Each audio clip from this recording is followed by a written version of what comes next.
Sister, huwag kang mag-alala tungkol sa bukas dahil sa mga sandaling ito, nasa mga kamay ka ng Diyos. Huminto ka muna at hayaan mo akong manalangin kasama mo.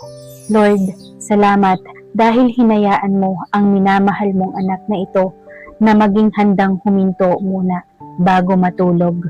Alam mo kung gaano siya kapagod ngayon at ang mga pressure na nakatago sa kaibuturan ng kanyang puso na walang sino man ang nakakaunawa. Nauunawaan mo ang lahat ng ito at alam mo kung gaano niya hinahangad ang presensya mo sa mga oras na ito.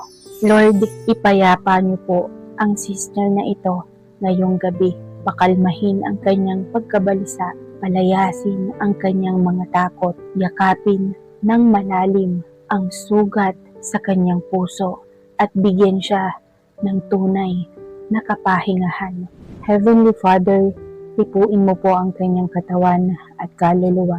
Pagalingin mo po ang kanyang mga alalahanin na hindi niya masabi. Ipanumbalik niyo po ang kanyang kalakasan. Lord, pagpalain at ingatan mo po ang kanyang pamilya.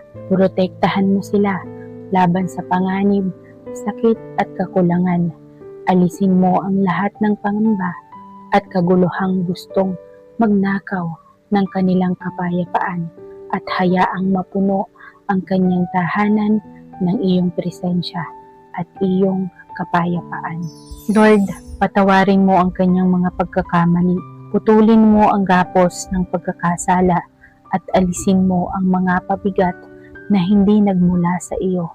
Naway maramdaman niyang siya'y ligtas habang natutulog at magising na puno ng lakas at kapayapaan. Kung tinanggap mo ang panalangin ito, mangyaring mag-iwan ka ng amen sa comment at i-share ito sa taong higit na nangangailangan ng yakap ng Diyos ngayong gabi.